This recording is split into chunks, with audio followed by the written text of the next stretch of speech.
I gotta figure out how to not look goofy like this. I think holding the cord is the secret. I feel like that just adds to. People gonna drive down the road. What in the world? Yes, we're podcasting.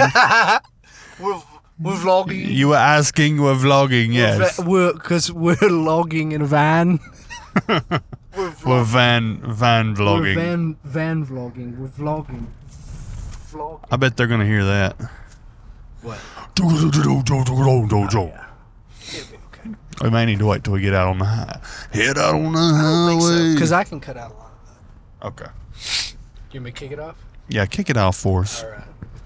Good morning, everyone. It is bright and early, 6 a.m., and this is the first, probably not only, but if so, it's going to be interesting, mobile version of this week's Talkback Corner episode. It's episode number 10. We're excited about this, and we hope y'all will be too, because we're actually currently traveling to get something that's hopefully going to upgrade our podcast materials. So can't wait to see what this is going to bring. It's definitely going to be fun. We're driving down the road carrying microphones, so we'll see where it takes us. Everything's going well so far. That does not mean disaster is not around the corner. You're listening to Talkback Corner, a podcast by church musicians for church musicians, giving you an inside look into our story and our passion for music. Our goal is to inspire musicians not to just play an instrument, but worship with that instrument and use their talents to further the kingdom of God.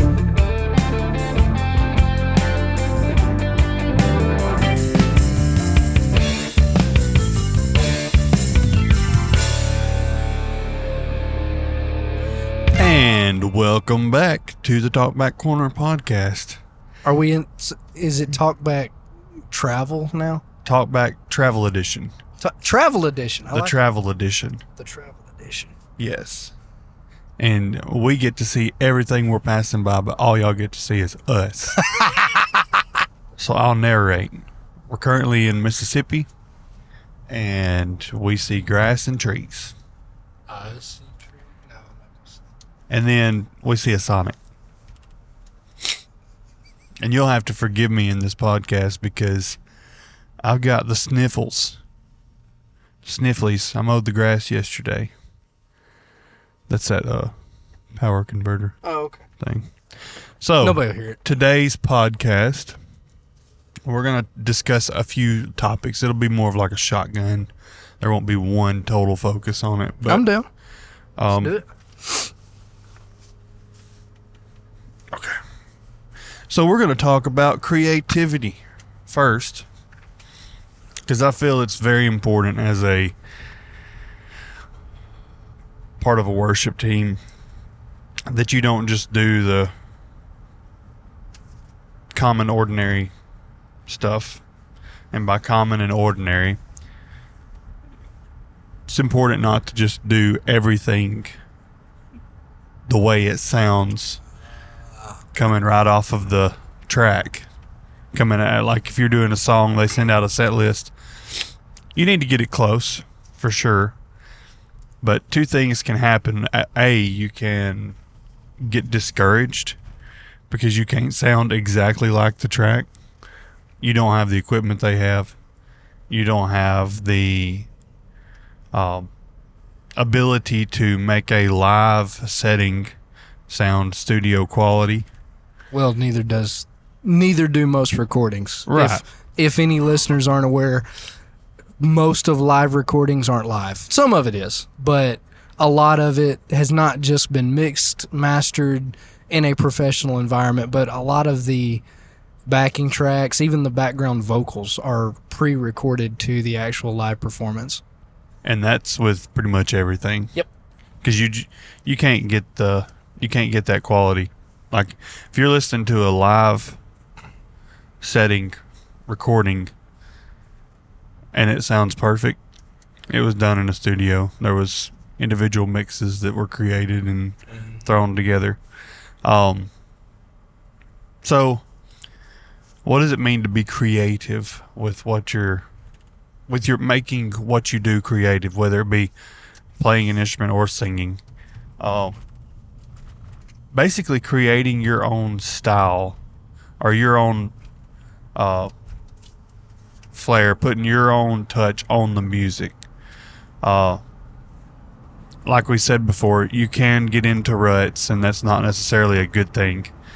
But I've noticed with every rut I've been in, there has been one staple part, and what usually causes me to get into a rut is there'll be one particular feel or one particular habit that I cause because it sounds good to me. It sounds custom to me, and I usually end up playing that in everything, and it causes me to get in a rut. Then I branch out and do something different, and that's the same thing. So getting creative, the benefits of it, you can create your own style as a worship team, because even when we do songs now, my brain automatically hears it like we would do it at church. Like, Yeah, I agree with that. I call it the IFUPC style. Like, we'll have a song sent out, or I'll be listening to a song and I'll think, man, if we could just IFUPC that song, it would be awesome. Don't be afraid to branch out on stuff. Now, like we've said in nearly every podcast, you don't want to be showy and it's all about me, but that doesn't mean you can't be an individual in a full band. I mean, if everybody is cookie cutter, it's going to be cookie cutter music. Well, that's the argument against doing a song exactly the way it was recorded, right? Because if you're doing or trying to do everything exactly lick for lick, don't change anything out, don't do anything original, why not just play the track or something? You know, I mean, That, and you can get so focused on playing it exactly like it's played on the track that you ruin the whole. Because I can tell you from my experience, when a worship leader hears a song, they don't just think, oh, we could play that song. They're thinking, right, our church would respond well to this song. This would be, because that's the whole, yes, we're podcasting, keep on driving. That's the whole purpose of the worship team is to lead a church into an atmosphere of worship. And every church has their own niche that they respond to. And so when a worship leader hears a song, they say, oh, our church will respond well to this song. Well, if you're so caught up on details that you're not worshiping while you play, then you lose the worship aspect of playing the music, because you're trying to make it sound just like a recording, and that's just not possible in a live setting. There's a time and place for that. That's usually where I hope they didn't have nails in it. I hope not. That's usually where our just messing around on the instruments comes in. That's when the Christmas mashup we did. No, Yep. it was not perfect, but Caleb had to do that, do his solo and all that separate of the rest of us, because he had to be able to focus on it and really hit every note that he was supposed to. We also, even though we called it the live version, and it was mostly live, we went back and tracked a couple things. Yeah. And we'll link that video in the description of this video because we think you might enjoy it. What did you say? I'm sorry. I said we'll link that video in this video's description. Yeah. So that way y'all can watch it. It's a pretty cool mashup. It's not Christmas time, but you could save it for Christmas time. Watch it now and then go back and watch it at Christmas. It is fun to try to match to me, it is fun to try to match a track or a song identically, but it's near impossible. I mean, there are people that can do it. Like we said before, we are by no means professionals, and honestly, we sound better to ourselves than we do to anybody. And we also sound worse to ourselves than we do to anybody. It depends on the song, true. the setting, the situation. So when you get creative, it forces you to come out of those grooves. I can tell when I'm in a rut. That's what I meant, rut, not groove. Forces you to get out of the rut. I can tell when I'm in a rut, and even if it's just doing one little thing different, I try to do that just to pull me out of that rut and do something, which now with the newer music, it's pretty much just hitting the toms the whole song. Tom grooves the entire song. Yeah. So how would you, this is kind of the same topic but not, how would you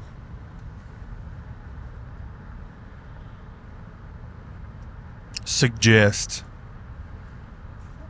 somebody listening to properly and ethically reshape and we're going to talk musician side because that's what we are, reshape the mindset of a music team of musicians that are together? So let's say all of the musicians are in a rut and you need to get creative, but you also don't want everybody being creative at the same time. I got you. Okay. So what would be your ethical step to, and the reason I say ethical is you don't want to march up in there and be like, we're in a rut and y'all are terrible musicians. Right. Because that's not the case. It's just you've become complacent. You know, complacency is never a good thing. Yeah. Ever. So what would be your process on that? Okay. So good question. I think the short answer is it comes down to somebody has to take the lead. I'll use the example. When I was 18, we had to move away from my hometown, start over at a brand new church because of Dad's job, right? Which we knew some of the people at that church, so it's not like we were total outsiders, but we started getting involved in music pretty early on, and I was 18, 19, still pretty fairly new to music, right, at that time. I was mainly drums, but went back and started learning piano again at that time because they needed a piano player. One thing I noticed particularly was that my dad never played. I played that rumble strip. My dad never played at that church, but everybody knew what kind of a musician he was, and so they would automatically trust what he was going to say, right? So he would come to our practices and just like give direction. The bass player, no, I want you doing this at this certain part. See, you're stepping on the guitar part at this time because you're trying to play lead bass. Back off that. Do this groove here. The drums, no, you see you're speeding up here. So he would, even though he wasn't on the platform, he wasn't playing an instrument, he was giving direction on what everybody should do. People respected and trusted his opinion. 100%, because they knew that he was a great musician, right? And so in that, at first, I remember our drummer obviously had great respect for my dad, but at the time he was like, man, I don't, but this is the way they do it on the record. And my dad would always say, I realize that, but this is the way we're going to do it here. And they trusted in that, even though it was a total shake-up for what they were used to, right? They were in that rut. Over time, totally expanded our world as musicians, right? Changed how we thought about stuff, and we ended up, over the course of a couple years, becoming a really, really tight three-piece band. As opposed to when we first moved there, everybody was just kind of doing their own thing, right? And it comes back to what I said, good leadership, obviously somebody has to trust that leader, but a strong leader who's willing to give direction in the right way. I respected, like, I didn't think about this, but it could be, let's say you are a musician team and you need to focus on playing your instrument more than trying to fix everybody's instrument. Ooh, that's a good one. I Find like somebody that you all trust and you all respect their opinion, whether it be your pastor, your music leader. Nobody should overstep them, but a lot of times the worship leader is taking care of vocals at practice, trying to get those pinned down. So, and it happens all the time where they say, when y'all go from the bridge back into the chorus, can y'all do this? Or when y'all go to this last chorus, can we do like a soft chorus instead of full blast? That's not necessarily what I'm talking about. That's needed. That's important. But somebody that you can trust to say, you're doing too much or you're not doing enough. Yeah. There's more you could do here that I know you're well capable of. Somebody that knows you. Mm-hmm. So my dad would have been our equivalent to your dad. Yeah. He would say, hey, Caleb, when I was listening to y'all at practice, because they would bring us to practice, you could do more here. Do a little whatever. And he would tell him, or Cody, don't play the hi-hat so loud. Or did he preach that too? close the hi-hat a little bit. The first step to fixing a problem is admitting that there is one. So find somebody like that you all trust, that you know is not going to come in there and overstep the worship leader, or, you know, like I said, keep it ethical, keep it in its place. For sure, yeah, because you have to stay submitted to leadership. Yeah. But maybe look at it from the aspect of a mentor. Yeah. Right, somebody you trust, somebody a musician you know. that no longer wants to play, yeah, but wants to be involved in the music, can say, hey, that we need more, y'all need to put more guitar in this spot, or whatever. It's so broad. We are creatures of habit. Mm-hmm. And just like you're a creature of habit of playing, getting in as a musician team, getting into that rut, the church is in a can be, what am I trying to say? Can get into the habit of, this is the same song played the exact same way with no difference in it. Yeah. And to be honest, I've seen it before to where they tune out. You can take the song Lord You Are Good. When the first time we ever did that song, way back when, we did that song the same way every time we played it. And the only way I could explain this properly is it was just kind of like a straight, like the piano was just straight, the bass was doing exactly what it was supposed to do, not everything it could do. Drums were just simple, straight beat. Well, I vaguely remember, and nobody else in the practice may remember, because I've got an odd memory, but we decided we were going to chop on the first verse and do the da-da-da-da, whatever, and chop that verse. The bass would accent on those chops, boom, boom. And you get a completely different response out of the same song. Yeah. By being creative, because you're breaking that habit. You don't want to be a distraction. You still want it to sound good, stay within your boundaries, and don't be playing on top of each other. But just adding that extra little bit of flair or pizzazz, the congregation can think, oh, well, the music team is wanting to go to another level. Yeah. Why don't we go to another level? You know, it puts the ball back into their court, basically. At the same time, when I said you don't want to be stepping all over each other or playing on top of each other, the whole praise team, singers, musicians, everybody, should strive to be one voice. Some people have a better voice than others. So I'm not saying kill creativity and become mundane and just straight, I don't know, basics. I don't know. Yeah. But become one voice.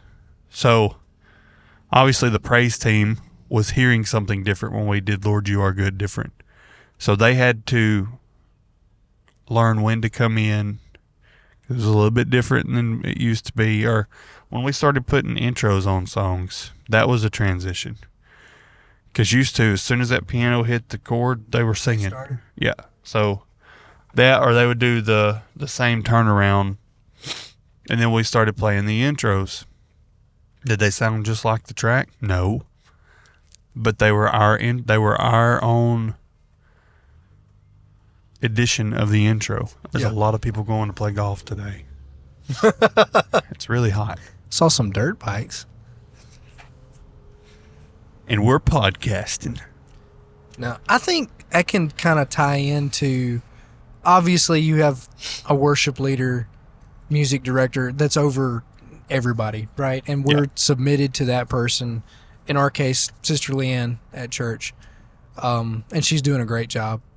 But so I think there's something to be said for going back to leadership, how not stepping outside of that realm of authority, right? Because we are submitted, but somebody who can maybe direct the different pieces of it. So, for example, your singers all have to be together, your music all has to be together, and then that comes together, right? So I think it is one thing that has really helped us has been the talkback mics. Oh, right? yeah.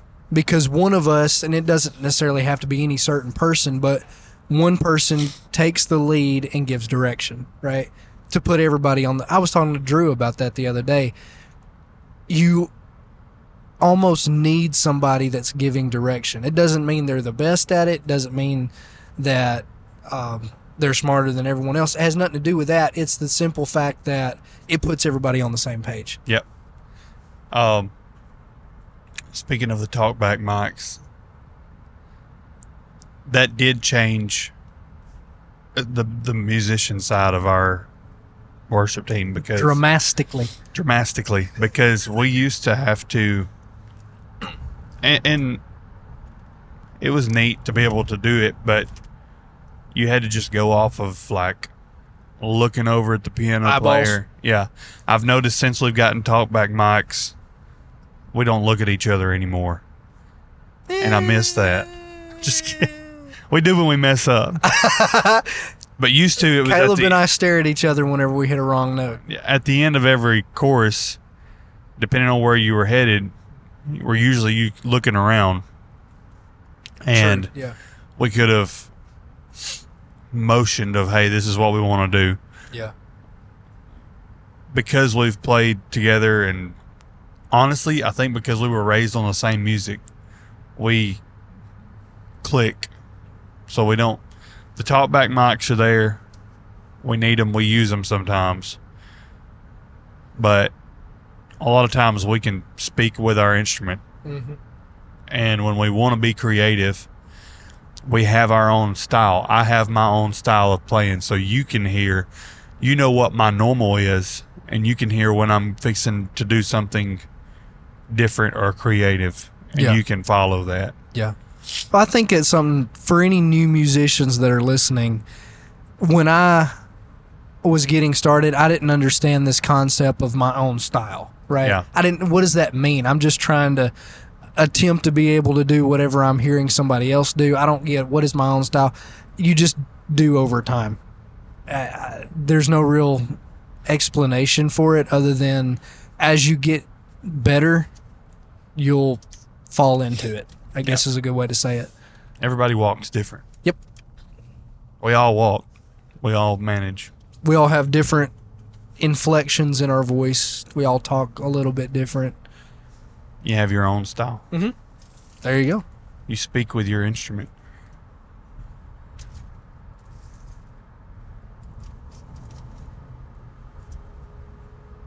It's early. It's a beautiful morning. Sun is shining right in our eyes. It's just now 7 o'clock. I'm almost out of coffee. Uh-oh. That old man was sitting out on his back porch drinking a cup of coffee.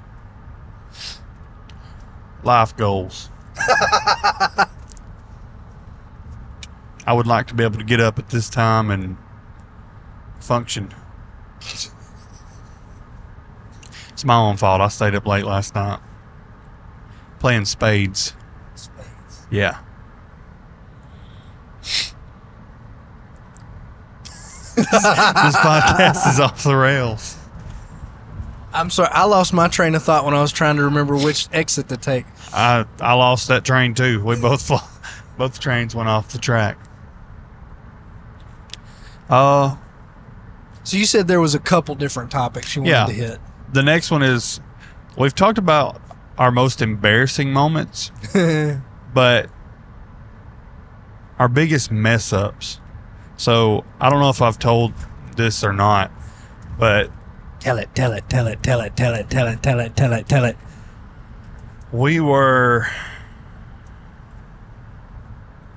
I was just getting started. I'll tell two, because there's another one that's recent that it's recurring and I can't stand it. You may know where I'm headed with that one. But anyways, my biggest mess up is I just started playing the drums. And we were doing a congregational. And I was listening to the people clap and it got me off. And I was hitting the snare on 1 and 3 and the bass on 2 and 4. So And was that your fault or the people it in the was my fault congregation's because fault? I was holding the drumsticks. So I played like that through the chorus, through the verse, and eventually made eye contact with my dad, who was clapping on 2 and 4.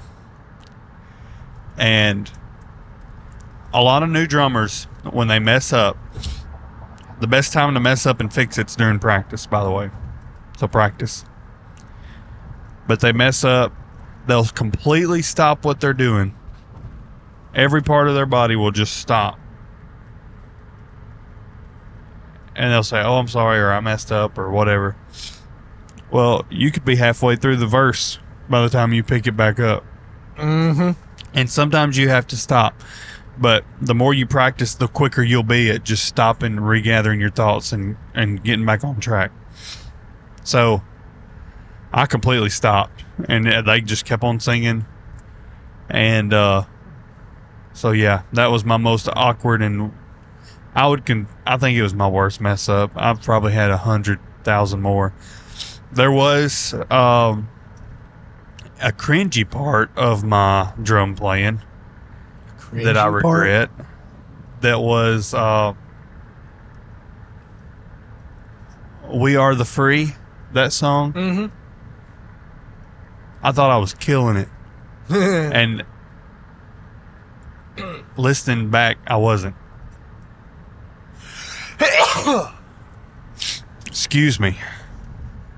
So I was just waylaying on the toms through the o part. Yeah. But there was no rhyme or reason to what I was doing on the toms. So it was me just randomly hitting stuff. It sounded a lot like the Oceans drummer fail. The video of the guy on the electric drum set. Oh, that yes, song, Oceans. yes. Sounded a lot like that. But I had musicians that weren't afraid to be mean, so they were like, "That sounds just like the Oceans fail." You've got to have that. And You got to have people in your life that I still can did it. correct you. As a So- musician, if you can't be corrected, you have a problem. Yeah. Or if you can't take it, Yes. you still correct, but it causes problems in your head. Y'all can thank, I'm sure that picture's just shaking away, but y'all can thank the Mississippi Highway, what is it? Department of Corrections of the Highway. Mississippi Department of Transportation. There you go. DOT. Because we've got DOT. the best bumpy roads in the South. And this is a major highway. Yeah. Not naming any names, but 45.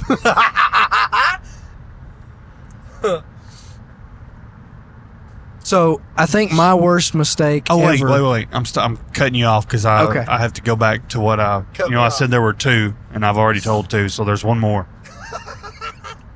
The song Silence the Roar. Silence the Release Roar. the roar. Do the roar, Release Daddy. the Kraken. Do the roar, Daddy. Silence the roar. Twice, maybe 3 times, but I know twice, we have come out of that second verse. And I don't even know whose fault it is, but I feel like it's mine because I'm the loudest instrument on the platform. And we just... Oh, how nobody's on the same timing? Yeah, we just...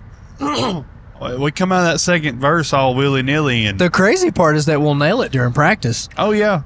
And then it gets time to actually do it. I guess we're too confident, and that's the wrong kind of creativity to throw in there. But that goes back to, we've said multiple times also, we've said you want to minimize all distraction. That's a distraction when the piano stops, because we cut going back into the chorus, so the piano will cut, and it's been different every time. One will cut, and then the other one will be like, oh, I was supposed to cut. And then the singers will be like, oh, we're supposed to start singing the chorus. And it's just a big mess. But that's like my worst. So the worst kind of Mess-ups. creativity is uncommunicated creativity? Yeah. And double bass on a Southern Gospel song. Yes. So that is my number one. That's your embarrassing. I wouldn't say your mess up, because you probably were nailing that double bass. the But bubble bass? it's the bubble bass. But it's just your most cringy and embarrassing. Yes, absolutely. And I'm not going to tell that story here because That was a fox. it is effectively recounted in episode 4. If y'all want to go listen to that one, it was a great episode, and I get to tell this most embarrassing story of playing double bass in a Southern Gospel group. Not a good time. It was a good time for me at the time until I got chewed out. Then it was not a good time. I do remember one. His music leader, his dad, Yes. chewed him out. He was not the only one that chewed me out. He said, too much creativity. Not Too the much creativity I creativity. was talking about. Did you say too much creatine? Creativity. So C4. one mistake I do remember was probably 2015, 2016. I was playing piano at Collinwood when I was still going there, and we would always go to Power Conference every year Yep. in Corinth, Mississippi. Pretty good sized conference, and we would be always one of the groups that our praise team, our music department would sing on the last night, Yeah. along with another group. And so we had a couple songs planned. We had practiced them to a T. We thought we were nailing them. I even had, I don't remember what the song was, but I had this really cool piano run that I was doing in the intro of it, and it was awesome. So I get up there. We get set while they're doing opening prayer or announcements or something like that. We're getting ready. Singers have their microphones, and it started with a piano intro. It didn't start with drums or anything. It started with a piano. So I just full blast volume start wailing this intro, and I notice I'm hearing drums, but I'm not hearing guitar or bass in the intro like I normally do. But me being conceited at the time, focusing on myself. I was like, well, they'll catch in. And we get to the end of the intro, and it hits a stop, and it goes to the singers, and they're all staring at me.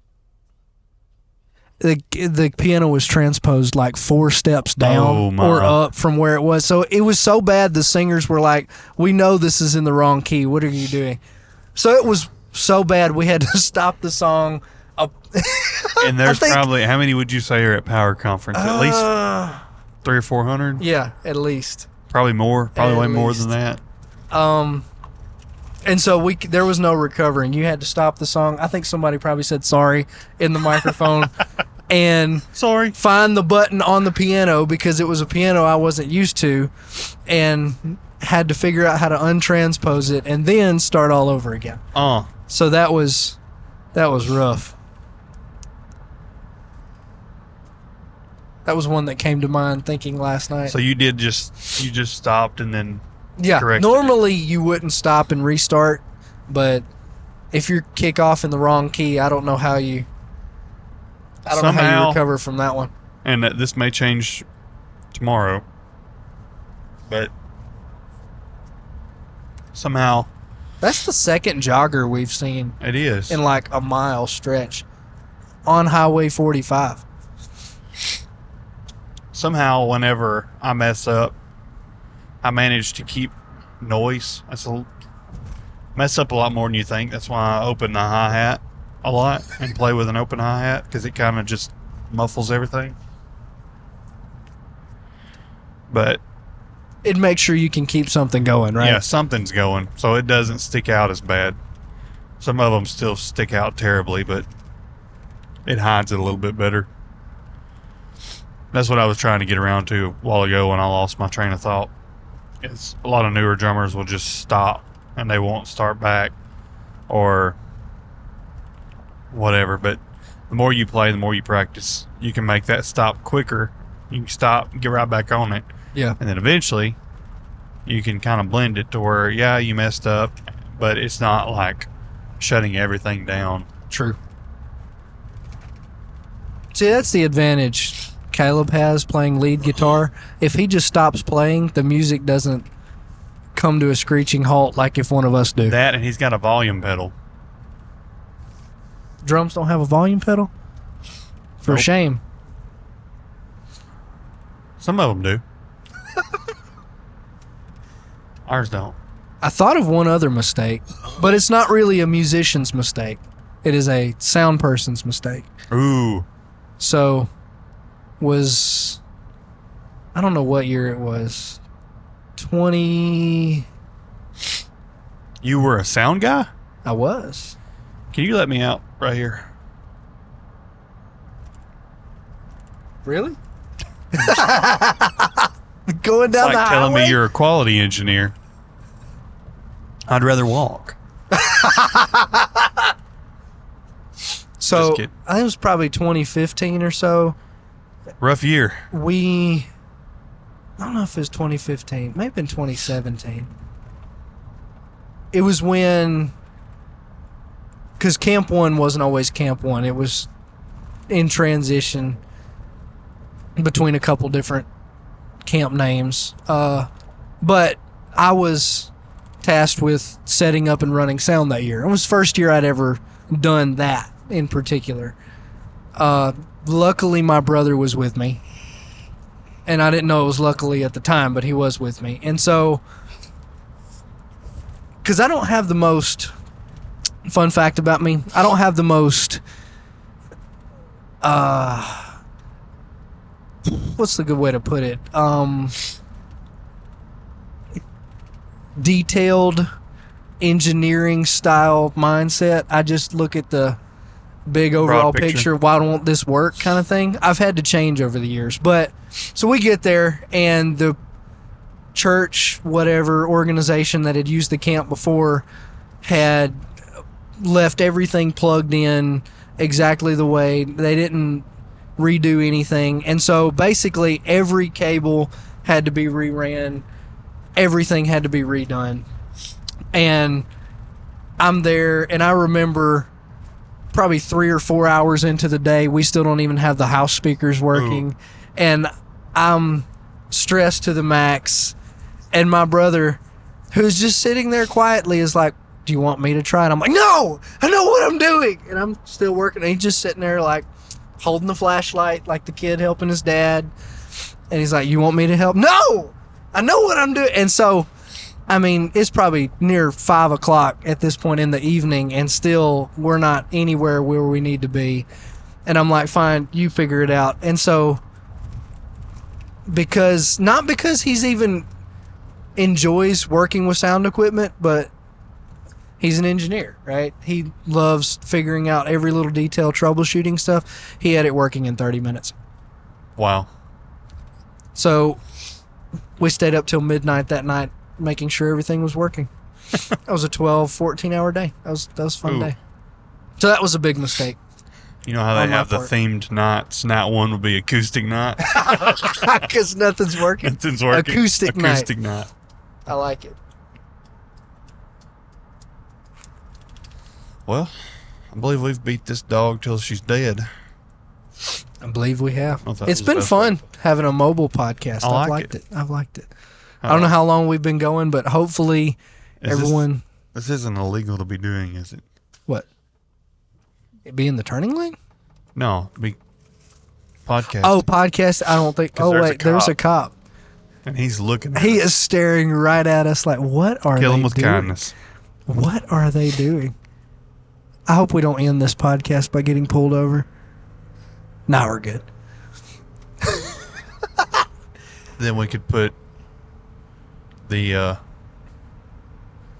what's it called? The clickbait, like the I'm trying to think of it. Anyways, we could put in big bold letters, we almost went to jail. Almost went to jail. Yeah. But I will try to include a picture of what we're going to pick up today when we get it. Otherwise, we hope that y'all have enjoyed this. We're getting a live monkey. Traffic version. Do what? A live monkey. I could just put Maddox on the podcast. There we go. We hope y'all have enjoyed this mobile, traffic-friendly version of Talkback Corner. And Probably a little bit shorter than the other ones. Probably so. I don't know. But just as fun. Just as fun. I've enjoyed it. Thank y'all for It's listening. not so easy focusing on getting where we're going, though, and talking at the same time. We really need to end it just for my safety. We hope y'all have enjoyed listening, and as Pastor always says, may you pour out before the Lord with everything that you have, and we pray you have an amazing service on Sunday.